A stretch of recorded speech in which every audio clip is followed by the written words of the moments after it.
물론 여긴 국민 라디오.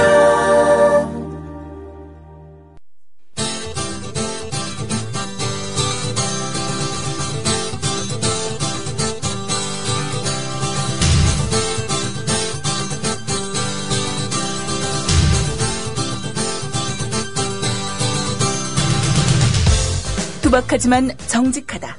비평을 비평하는 남자 서영석. 그가 바라본 세상. 사설과 칼럼을 통해 오늘을 짚어본다. 서영석의 라디오 비평. 청와대 제2부속실 행정관으로 채용된 윤전추 씨가 다시 한번 화제가 되고 있습니다. 국정감사에서 청와대에 헬스 기구 1억 원어치 이상을 샀다는 사실이 밝혀졌기 때문입니다. 이걸 두고 뭐 비싼 러닝머신이라든지 이런 기구들을 왜 사느냐 이런 얘기도 나오는데요. 전 뭐 그런 지적에는 반대합니다. 한 달에 3만 원 주고 다니는 저희 아파트의 헬스클럽에도 피트니스 클럽에도 러닝머신 하나 500에서 800만 원짜리입니다. 워낙 오래 써가지고 뛸 때 팅팅거리는 소리가 나긴 합니다만은 개인용으로 집에서 사용하는 뭐 100만 원에서 200만 원대의 헬스 기구와는 달리 헬스클럽에서 사용하는 기구 비쌉니다. 그래서 청와대에서 윤전추 행정관이 뭐 직접 사들인 것인지 아니면 제2부속실에서 사들인 건지는 잘 모르겠습니다만은 뭐 호텔 피트니스 클럽에서 이런 장비들을 샀다는 거 그 자체에 저는 뭐 큰 문제가 있다고 보지는 않습니다. 대통령도 건강을 잘 지켜서 나라를 잘 운영해 나간다면은 그거 뭐 1억 2억짜리 아니 뭐 우리나라 예산이 얼만데 큰 문제가 되겠습니까? 문제는 오히려 청와대의 태도에 있다고 봅니다. 윤전추 씨가 청와대 3급 행정관으로 특별 채용됐을 때 청와대에서는 제2부속실 행정관으로 채용된 거다. 그리고 제2부속실은 과거 제2부속실은 이른바 영부인 여사님 담당이었습니다. 남자가 대통령이 됐을 때 제1부속실은 대통령 수발을 드는 곳이고 제2부속실은 영부인 이른바 대통령 부인 수발을 드는 곳이었습니다. 그런데 박근혜 대통령이 됐으니까 제2부속실이 필요가 없단 말이에요. 근데 제2부속실을 존치를 시켰습니다. 존치를 시키면서 한다는 이야기가 뭐 민원 소통의 창구를 활용하겠다 이랬거든요. 그런데 제2부속실에 뭐 제2부속실장으로 있는 안모 비서관이라는 사람 보면요. 맨날 박근혜 따라다니면서 박근혜 개인 일정 챙기고 개인 수발 드는 사람입니다. 그 역할을 사실상 제2부속실에서 하고 있으면서 민원 소통을 위해서 제2부속실을 존치했다라고 얘기한 것 자체가 잘못이라는 이야기입니다. 솔직하게 박근혜 대통령 수발 들기 위해서 필요하다라고 하던가. 그리고 윤전추 씨를 3급 행정관, 3급이면은 사실 뭐 청와대에서는 크게 높은 자리로 안 비치겠지만은 공무원에서 3급이라는 건요 굉장히 높은 자리입니다. 부의사관 자리인데 그 어렵다는 행정고시 합격하면 5급 사무관으로 채용됩니다. 5급 사무관에서 4급, 3급으로 승진하는데 보통 평균 10년 이상 걸려요. 그런 자리에 민원소통 창구라면서 트레이너 출신을 채용을 시키고 솔직하게 박근혜 대통령 건강을 위해서 트레이너 채용했다 얘기하면 될 일을 뭐 민원소통 업무를 맡고 있다는 등 이런 거짓말을 하고 있다는 것 자체가 큰 문제가 아닌가 하는 생각이 들었습니다. 왜 그렇게 솔직하지 못합니까? 대통령의 건강을 챙긴다고 얘기하면 안 됩니까? 그렇게 얘기하기에는 헬스 트레이너에게 3급직을 준 게 좀 문제가 된다고 생각했던 겁니까? 쪽팔립니다. 쪽팔려요. 왜 그렇게 솔직하지 못합니까? 라디오 평 시작하겠습니다. 함께하고 계신 방송은 정치평론가 서영석 미디어 협동조합 이사장이 진행하는 라디오 비평입니다. 이웃나라 일본 연금제도는 어때? 2012년 기준으로 일본은 모든 국민에게 기초연금 77만 원을 지급하고 노동자에게는 별도로 후생연금 208만 원을 주고 공무원들에게는 공무원연금 282만 원을 지급한대. 그럼 국민들에게는 기초연금 77만 원에 208만 원을 더해서 285만 원을 주는 거네. 그렇지. 일본은 공적연금만으로 노후생활 70%를 책임져 주는데 우리나라는 사적연금과 국민연금 모두 합해서 노후생활 보장률이 30%밖에 안 돼. 그래? 우리나라와 일본 차이가 많이 나네. 국민 여러분, OECD 국가 중 공적연금 수준이 가장 낮은 나라가 일본입니다. 공무원연금을 낮출 게 아니라 국민연금을 공무원연금 수준으로 높여야 합니다. 공적연금 강화, 국민 여러분과 함께 만들어가겠습니다. 전국 공무원 노동조합. 지상철 조합원 신청 광고입니다. 강화대교 앞에서 개념 부부가 만드는 개념 곰탕, 연지연 곰탕. 연지연이란 가마솥의 장작불로 온종일 구워내는 곰탕을 서로 나누어 이어지는 인연이란 뜻입니다. 연지연 곰탕이 민주주의를 열망하는 조합원 여러분과 국민의 건강을 책임지겠습니다. 곰탕 포장 판매는 한 팩 800g에 7,000원이며 7팩 이상은 무료 배송으로 드립니다. 연지연 곰탕은 강화대교 입구에 위치해 있습니다. 단체 주문 예약 및 포장 주문 전화번호는 010-7252-1114, 010-7252-1114, 031-989-9968. 조합원 단체 예약은 10% 할인해드립니다.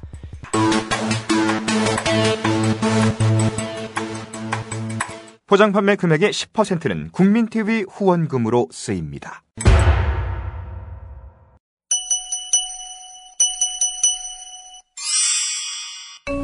안녕하세요.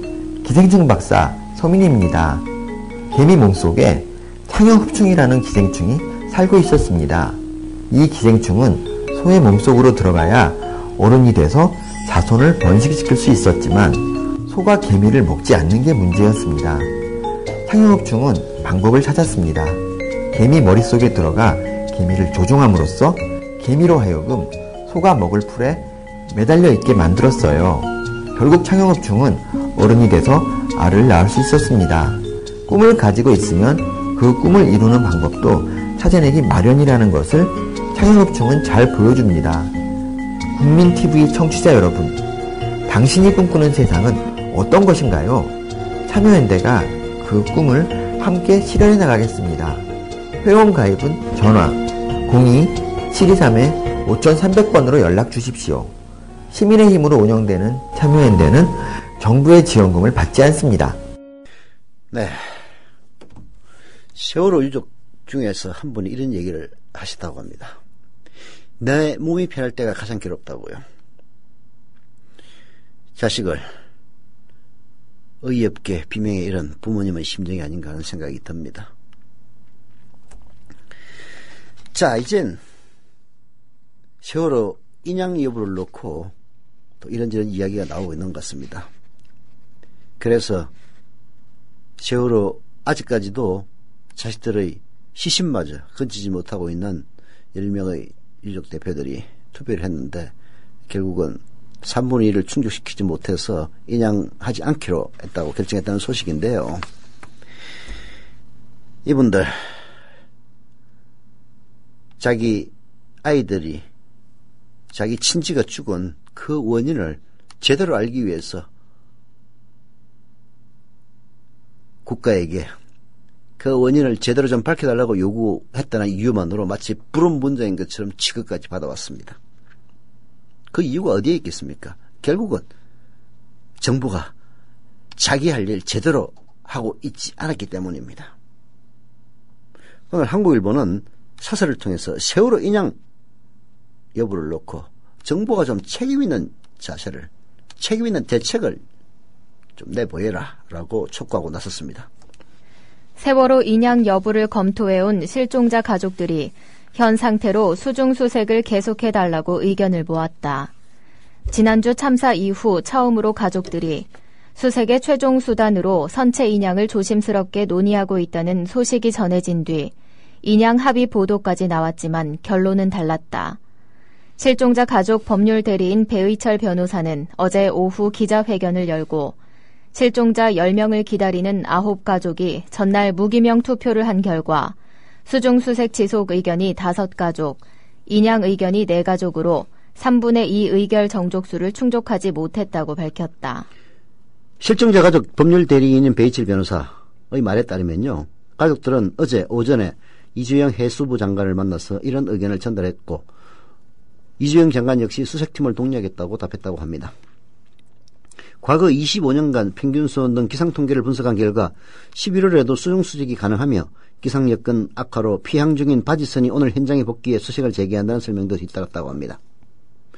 반면 수색 현장의 분위기는 사뭇 다릅니다. 민간 잠수 작업을 맡은 88 수중환경 현장 소장은 나흘 전 잠수사들에게 이달 말일경으로 군안 구호 작업의 진행이 어렵다고 최종 결정했다고 공지했다고 합니다. 앞서 88 수중감독관도 이달 말 철수 방침을 밝혔습니다. 계절이 바뀌면서 수색 환경이 갈수록 악화하는 것은 물론이고 선체가 대부분 붕괴해서 내부 진입이 사실상 불가능하다고 판단한 겁니다. 실제로 해경과 민간 잠수사들의 목숨을 건 수색에도 불구하고 7월 18일 294번째 희생자 시신을 수습한 이후 석 달 넘게 추가 성과는 없었던 게 현실입니다. 어이없게 잃은 피부치의 주검이라도 온전히 품에 안기 위해 200일 가까이 한대짬을 자며 버텨온 가족들로서는 수색 중단과 선체 인양을 입에 올리는 것조차 고통스러운 일일 것이다. 가족들의 이번 결정을 무모하고 이기적이라고 몰아붙이는 일각의 비난도 온당치 못하다. 그러나 여러 정황상 수중수색이 한계에 다다른 상황임은 분명해 보인다. 가족들도 인양을 무작정 거부한 것은 아니라고 합니다. 인양 논의는 지속하면서 정부와 모든 가능성을 열어놓고 충분히 대화하고 사회 각계각층의 목소리를 경청하겠다고 했다고 합니다. 더 주목할 것은 가족들이 정보 부족으로 논의의 어려움을 겪었다라고 실토한 대목입니다. 가족들이 어렵게 결정한 열린 논의가 결실을 맺으려면 먼저 정부가 현재의 수색 상황에 대해서 명확한 정보와 판단을 공개하고 최선의 대책을 제시해야 됩니다. 이게 바로 밑줄을 쫙 그을 대목입니다. 인양이라든지 이런 각종 정보에 대해서 가족들에게 제대로 얘기를 안 해주고 있어요. 오죽했으면 가족들이 도대체 저희들이 아는 게 없어가지고 이제 선체를 건져내야 될지 아니면 아직도 계속 수색을 더 해야 될지 결정하는 데 어려움을 겪었다라고 실토까지 하고 있겠습니까? 일각에서는 엄청난 비용과 시간이 드는 인양의 필요성에 의문을 제기하는 쪽도 있습니다. 여전히 논란인 침몰 사고의 직접적 원인 규명과 끝까지 포기해서는 안 되는 실종자 수색을 위해서 선체를 인양해야 한다고 보지만 이런 모든 문제는 면밀하게 검토를 하고 이런 검토와 논의의 결과를 투명하게 공개하는 것이 결국은 가장 비용이 적게 드는 일이라는 점을 명심해야 됩니다. 강조하고 싶은 건 바로 이 대목입니다. 그동안 세월호 유족들과 실종자 가족들은 이 무능하고도 무책임한 정부 때문에 너무나 깊은 상처를 입었습니다.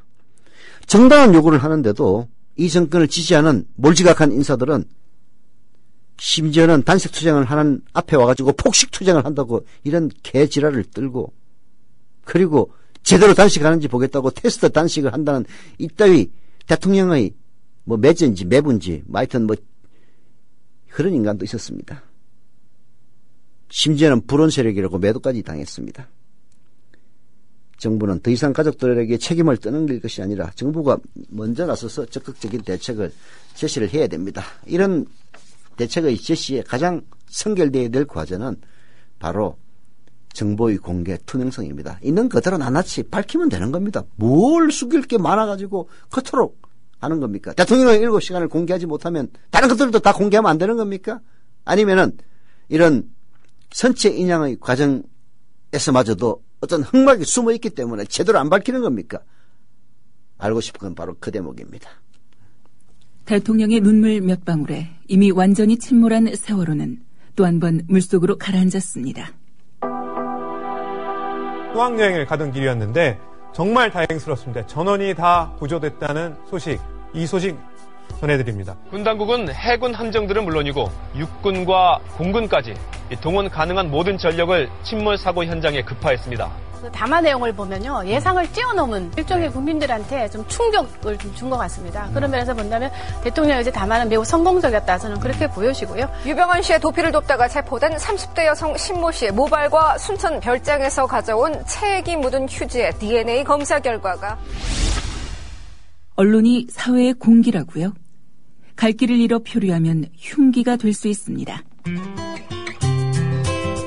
권력과 자본으로부터 완벽하게 독립한 협동조합 언론, 미디어 협동조합. 조합원이 돼 썩지 않도록 계속 커가도록 힘이 돼주십시오. 조합원 가입은 미디어 협동조합, 국민TV 홈페이지에서 하실 수 있습니다.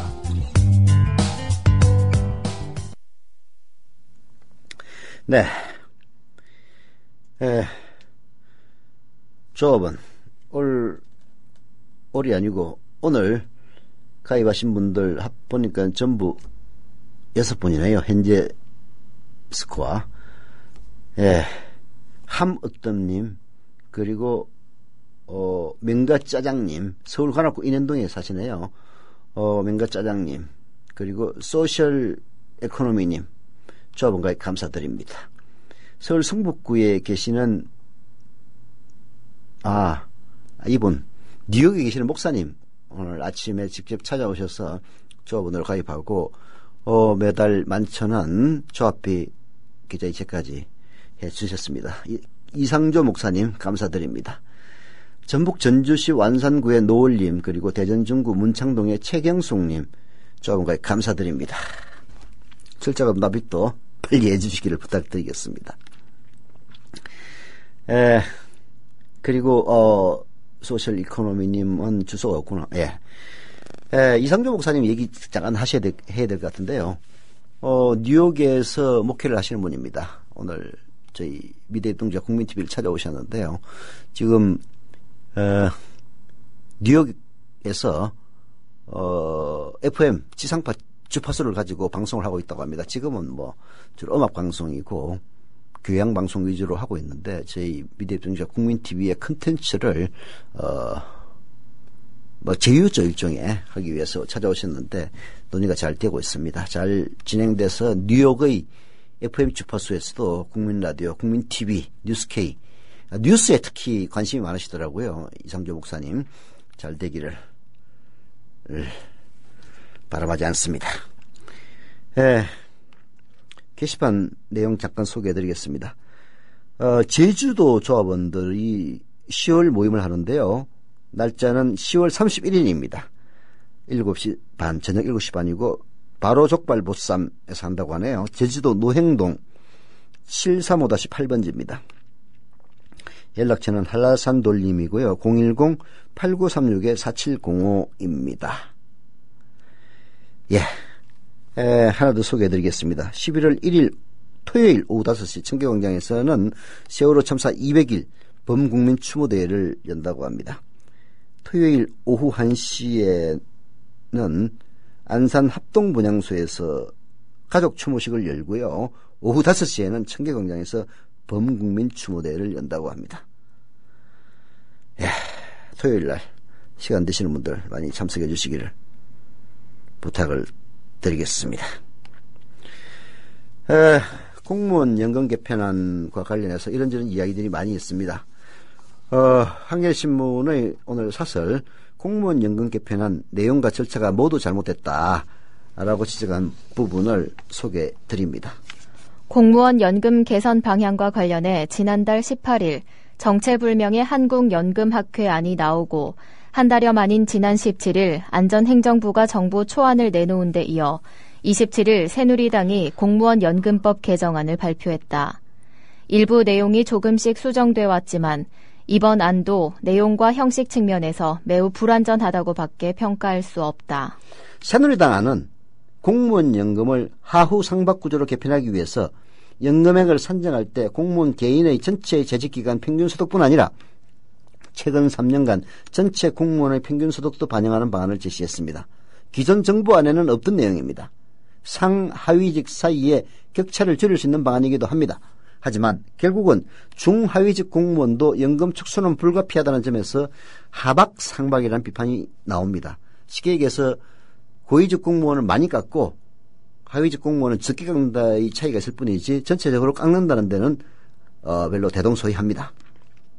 공무원 노조 쪽에서는 젊은 공무원의 노후소득이 전혀 보장되지 않는 방안이라며 반발하고 있다고 합니다. 고액 연금 문제를 해결하겠다며 제시한 나머지 방안들은 정부 안에도 포함됐던 것으로 이미 생색내기에 불과하다는 사실이 드러난 바 있다.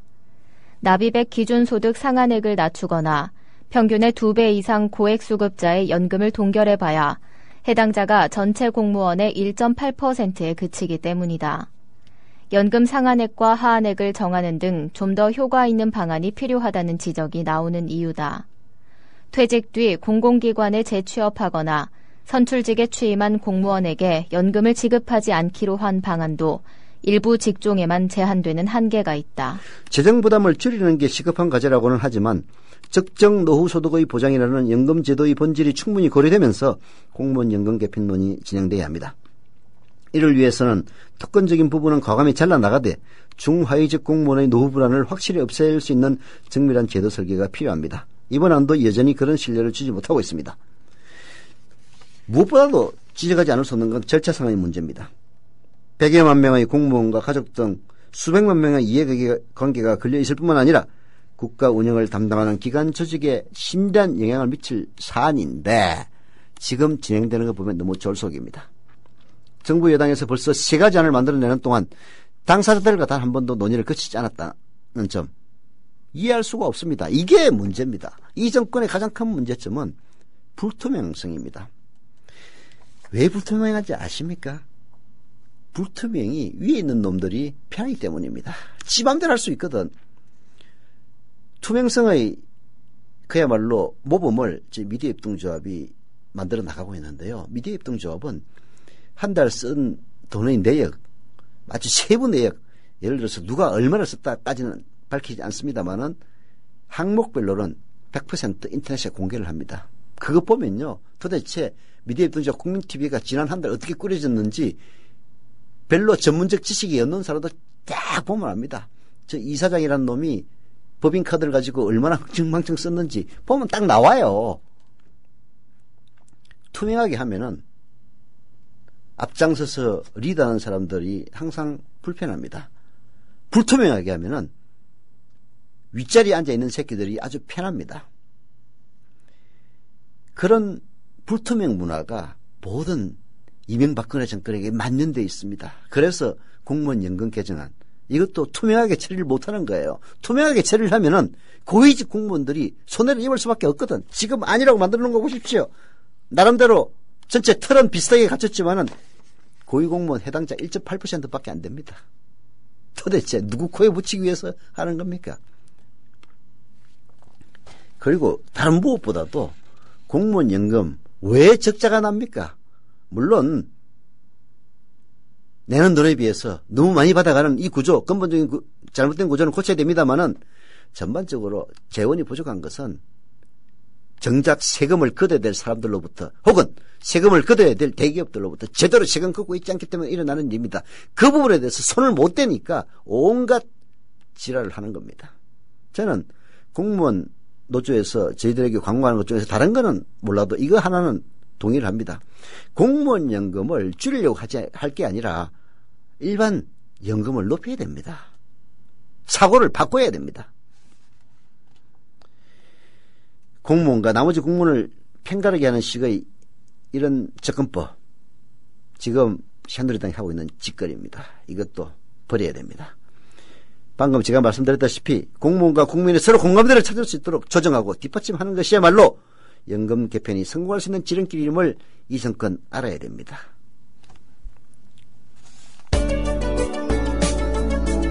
똑똑한 의료 소비자 되기 캠페인 윤훈기 치과의사입니다.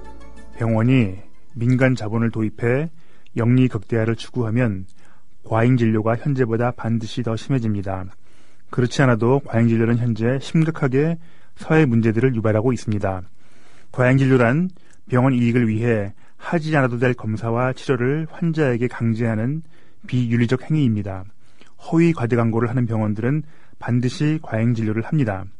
과잉 진료는 평생 후유증에 시달리게 함으로써 존엄한 한 인간의 영혼과 육체를 서서히 파괴하고 소중한 가정경제를 파탄시켜서 결국 사회계층 간 증오심을 부추기는 진짜 사대악입니다. 과잉진료를 통해서 병원들은 더 부자가 되지만 환자들은 더 아파야 하고 양질의 삶을 빼앗겨야 합니다. 돈이 모자라 치료를 못 받는 비극도 생깁니다. 이것이 헌법에 보장된 인권입니까? 다 함께 힘을 모아 의료 영리화 반드시 막아냅시다. 지금까지 윤훈기 치과의사였습니다. 똑똑한 의료 소비자 되기 캠페인이었습니다.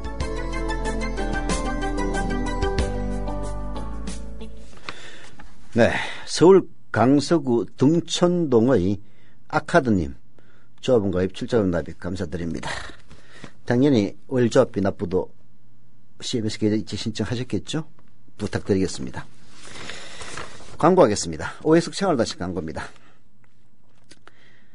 이 맨날 똑같으니까 그러네. 하여튼 생활단식 좋습니다.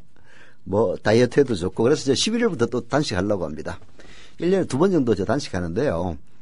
단식하면 진짜 좋습니다. 근데 단식 이후에 다음 단식할 때까지 계속 유지를 하면은 다음 단식할 필요도 없는데 유지 잘 안 되더라고요. 그렇다고 해서 살이 어마어마하게 찌거나 하지는 않습니다만은 단식할 때는 살이 많이 빠지기 때문에 굉장히 몸을 움직이기가 편하고 좋습니다. 근데 이제 평생 그렇게 살 수는 없는 노릇이고 식사를 하다 보면 살이 조금씩 쪄가는데요.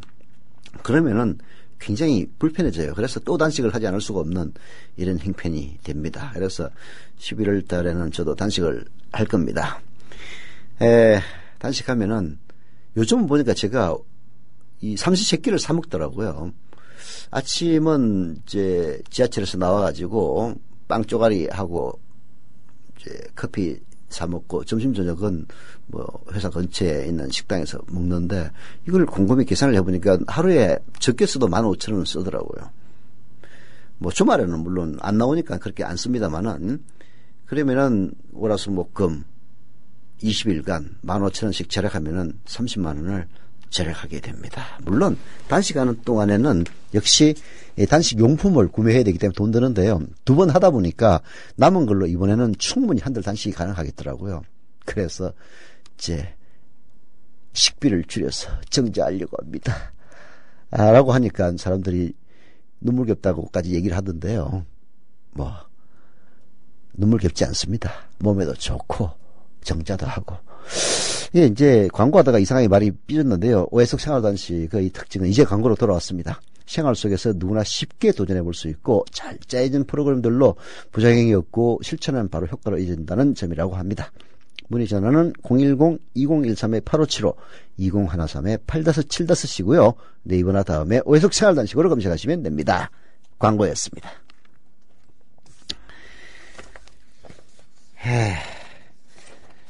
한국일보 이충재 논설위원이 정권을 비판하는 이런 칼럼들을 아주 예리하게 잘 쓰는데요. 오늘 보니까 박피아 3인방의 황당한 쿠미디라는 칼럼을 썼더라고요. 근데 이충재 논설위원 이 논설 쓰는 거 보니까 정치부 출신인 것 같은데 연배가 어떻게 되는지 제가 한참 국회 출입 기자 있을 때는 본 적이 없어요. 그러나 이충재 논설위원의 칼럼들 아주 좋습니다. 오늘은 박피아 3인방의 황당한 코미디 이거 내가 지적하고 싶었는데 오늘 마침 맞게 이충재 논설위원이 지적하고 나섰습니다. 국감 뺑소니 논란을 일으킨 김성주 대한적십자사 총재가 어제 국감에 뒤늦게 출석했다. 그는 의원들의 질타에 공인을 해본 적이 없어 잘 몰라서 그랬다고 머리를 조아렸다. 며칠 전까지만 해도 국감보다 더 국익에 중요한 국제회의에 참석하기 위해서라고 했던 당당함은 찾아볼 수 없었다. 동행 명령장 발부라는 엄포에 일단 예봉은 피하고 보자는 심산인 듯하다. 잘 몰랐다는 말도 실은 사과가 아니라 동행 명령을 거부하면 국회 모욕죄로 5년 이하 처벌을 받게 된다는 사실을 몰랐다는 의미가 아니었을까. 이충재 논설위원의 말이 마침 맞는 것 같습니다. 몰랐다는 말이 국감보다 더 국익이 중요한 국제회의에 참석하기 위해서 어쩌고 뭐 이런 얘기들이 자기가 공인을 해본 적이 없어서 잘 몰랐다고 하는 그 잘 몰랐다의 의미가 이거 동행명령권 거부하면 징역 5년 이하로 살 수 있다는 그걸 몰랐다는 의미인 것 같습니다. 김성주 얘기가 나오니까 말인데요. 어제 국감장에 김부선 씨 뭐 인터넷에서는 남방 열사라고 그러시더라고요. 김부선 씨 나와서 아주 당당한 모습으로 새누리당을 질타하던 모습과 비교가 돼서 당당한 남방 열사, 그리고 조아리는 김성주 해가지고 비교하는 기사 어제 많이 나왔습니다. 모든 게 다 그래요. 이 정권 왜 그렇게 당당하지 못합니까? 아니, 국감장에 나와서 얘기 못할 그 무엇이 있길래 그렇게 도망치듯이 국제회의 어쩌고저쩌고 하면서 튀었다가 동행명령장을 발부한다니까 들어와서는 잘 몰랐다고 이렇게 비겁하게 변명을 하는 것인지, 이 정권 참 쪽팔립니다. 한마디로. 김 총재가 국감에서 난타를 당한 날은 공교롭게 적립자사 창립 109년 기념일이다. 생일날 수장의 이런 모습을 본 적십자사 직원들은 도저히 부끄러워 못 살겠다며 김 총재의 사퇴를 촉구했다. 적십자사의 명예가 땅에 떨어지고 자긍심에 손상을 입었다는 직원들의 원성에는 자격 미달 논란도 담겨 있다. 돈벌이를 목적으로 하는 기업인이 인도주의를 실천하는 적십자사의 수장으로 어울리는지는 논외로 치자. 나는 영계를 좋아한다. 여성은 약점이나 조금만 한계가 있으면 다 눈물 찔찔 흘리고 남자 탓하고 도망간다. 식민지배는 일본 사람이 나쁜 게 아니라 우리의 문제라는 등의 막말성 발언도 부차적이라 치자. 하지만 적십자 회비 납부 실적이 전혀 없는 데서 드러나듯 그동안 적십자사 활동에 눈꼽만큼도 관심 없던 사람이 총재라는 건 난센스 중에 난센스다. 난센스 중에 난센스입니다. 오로지 박근혜를 선거에서 도왔다는 이유만으로 뭔가 자리 줄 게 없나 하다가 적십자사 총재가 그래도 있어 보이니까 기업 대표를 한 인간에게 그런 자리를 준다는 그 자체가 난센스인 겁니다. 박근혜 정권, 박근혜 대통령의 도덕적인, 상식적인 수준을 짐작해 하는 일입니다. 역대 정권에서 기업의 총수에게 적십자사 총재직을 준 적이 없어요. 적이 없습니다. 어제 마침 대한 적십자사 발음도 잘 안 되네요. 창립 109돌이었다고 하는데 생일날 그 수장이라는 총재가 온갖 창피를 다 당하는 모습 자괴스러웠을 겁니다. 김 총재가 국민의 냉소에도 불구하고 국회를 무시하고 오만하게 행동하는 데는 대통령이라는 든든한 백이 있기 때문이다. 대선 당시 박근혜 후보를 그레이스 언니라 부르며 선거대책본부장을 맡은 보답으로 공직을 하사한 대통령만 안중에 있을 뿐이다. 그렇습니다. 오로지 눈에는 대통령밖에 없습니다. 자기를 임명해준 온갖 비난에도 불구하고 자기를 대한 적십자사 총재로 임명해준 대통령밖에 보이지 않는 겁니다. 다른 사람들 눈에 보이지가 않아요. 그리고 또 무슨 그레이스 언니입니까? 얼어 죽을. 난 참 이런 사람들의 그 지적 허영심, 허위의식을 보면요, 진짜 기가 막힙니다. 아니, 건혜 언니라고 그러지 무슨 그레이스 언니야. 그레이스 언니는 연병할. 곽성문 대한방송광고진흥공사 즉 코바코 사장의 자기소개서 소동도 마찬가지입니다. 그야말로 친박 낙하산의 천박함이 고스란히 드러났습니다. MBC 기자 시절 인터뷰를 통해 인연을 맺어 박근혜 대표의 측근이 됐고 의원 시절 내내 대통령 만들기에 앞장섰다는 자기소개서, 그야말로 영락없는 박근혜 충성 명세서이고 새누리당 공천 신청서입니다. 친박 의원님들이 지원하라고 해서 했다라면서 스스로 친박 낙하산임을 자랑스럽게 고백하는가 하면은 공직을 맡으면 박근혜 정부 성공을 위해 최선을 다하겠다고 했습니다.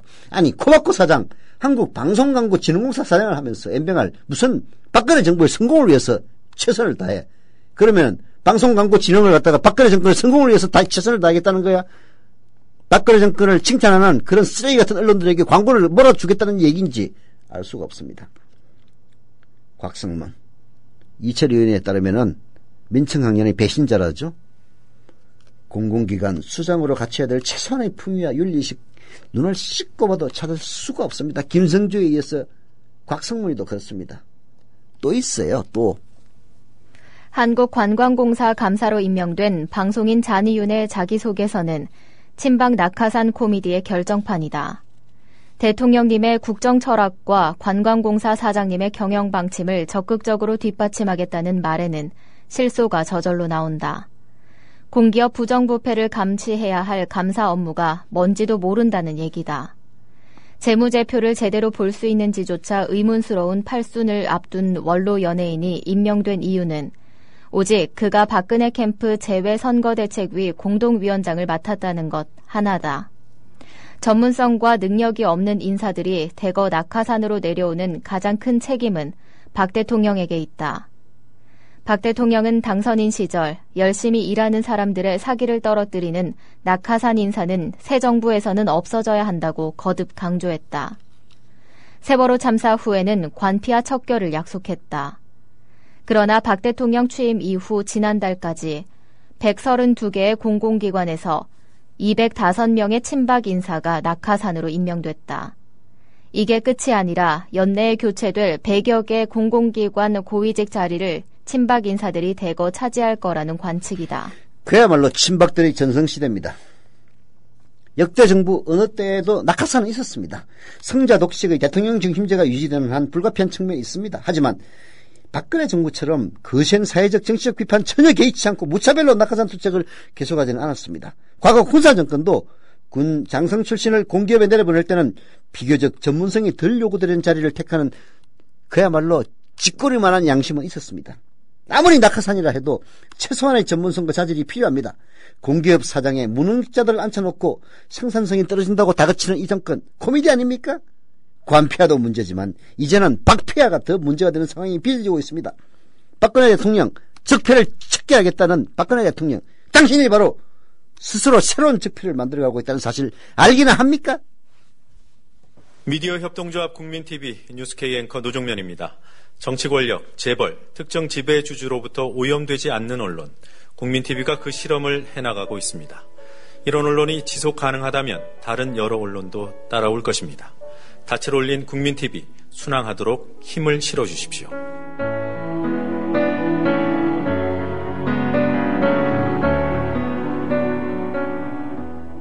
월 11,000원의 조합비 납입. 조합원 여러분의 많은 동참을 바랍니다. 자동납부는 미디어 협동조합 홈페이지 국민.tv 또는 서울전화 3144-0933, 서울전화 3144-7737로 신청하실 수 있습니다. 여러분에게 언론혁명으로, 그래서 자부심으로 보답하겠습니다. 서울 관악구의 빅토리아님, 그리고 서울 은평구의 고스트 67님 조합원과 감사드립니다. 한겨레신문에 윤영소 홍천해밀학교 교장 선생님이 9시 등교에 대한 칼럼을 썼습니다. 들어보시죠. 경기도에서 시행하고 있는 9시 등교는 고강도 학습 노동에 시달리고 있는 학생들에게 여유를 줄 수 있다는 점에서 긍정적이다. 조조 수업이니 영교시 수업이니 해서 지금도 많은 학생들이 새벽잠을 설치고 허겁지겁 등교를 해야 한다. 자발적 근면과 학습이 아닌 강제적 측면이 훨씬 많은 관행이다. 아침밥을 거르다시피 하고 집을 나서는 자녀들의 뒷모습을 지켜보는 학부모들 역시 마음 편할 리 없다. 사회적 지위 획득을 위해 끝없는 경쟁을 해야 하는 제자들과 함께 생활해야 하는 선생님들이라고 마음 편하겠는가. 현재 경기도 초중고 대부분의 학교가 9시 등교를 시행하고 있습니다. 별 문제 없습니다. 보수 언론들 9시 등교한다고 얼마나 지랄 연병을 떨었습니까? 별 문제가 없다고 합니다. 무엇보다도 학생들의 만족도가 높습니다. 학교마다 융통성을 발휘해서 정규 수업은 9시에 시작하되 일찍 등교한 학생들을 위해서 독서나 운동 프로그램을 운영해서 반대 우려를 불식하고 있다고 합니다. 내년에는 9시 등교가 더 많은 지역에서 시행될 것으로 예상됩니다. 매우 바람직한 일입니다. 일부 지역에서는 정규 수업 후 진행되는 보충 수업 등에서 예전과는 다르게 참여 여부를 학생들의 선택에 맡기고 있는데요. 이 역시 만시지탄의 감이 있으나 환영할 일입니다. 진짜 교육 문제는요, 모든 국민들이 다 교육 전문가라고 하지만 더 큰 문제는 뭔지 아십니까? 자기 자녀가 초등학교를 졸업하는 순간 초등학교에 대한 관심이 제로로 떨어지고, 중고등학교를 졸업하는 순간 중고등학교에 대한 관심이 없어지고, 대학을 졸업하는 순간 대학에 대한 관심이 제로로 떨어진다는 데 있습니다. 그래서 온 국민이 교육 전문가이지만 사실은 온 국민이 교육 비전문가인, 그래서 대한민국 교육이 망치는 이런 결과를 초래합니다. 자기 자녀가 중고등학교를 졸업했다 손 치더라도 관심을 가져야 돼요. 두발과 복장을 자율화한 학교를 통해 학생들의 자율성을 존중해주고 학생들의 선택권을 확대할수록 학교에 대한 애정과 신뢰가 높아진다는 점을 확인할 수 있다. 이런 학교 유연화 작업은 이른바 혁신학교를 중심으로 적지 않은 성과를 보여주고 있다. 혁신학교에 자녀를 입학시키려는 학부모가 늘고 주변의 아파트 값이 덩달아 상승한다는 것은 일련의 개혁 조처가 학생, 학부모들에게 호응을 얻고 있음을 입증한다. 그런데 많은 이들에게 환영받는 이런 유연한 발상과 조치가 왜 그동안 이루어지지 않았을까요? 작은 개선조차 위험시됐던 이유는 어디에 있었던 걸까요? 9시 등교와 강제 보충 수업이 없어지면 학생과 교사가 행복해지고 학부모들은 만족을 할 건가요? 사실 모든 학생들이 새벽에 나와 밤늦게까지 공부를 해야만 했던 것은 배움에 대한 순수한 열의 때문이 아니라 안전장치가 거의 없는 살벌한 경쟁사회에서 사회적 지위 획득에 유리한 고지를 점령하기 위해서였습니다. 만약에 안 하면은 우리 아이들이 그야말로 경쟁에서 탈락하지 않을까 하는 그런 걱정 때문이었습니다. 문제는 학교를 바꿔야 하는 겁니다. 9시 등교만으로는 학교가 행복해지지 않고 결국은 자녀들이 행복해질 수 없다는 지적, 귀를 기울입시다. 라디오 비평 마치겠습니다.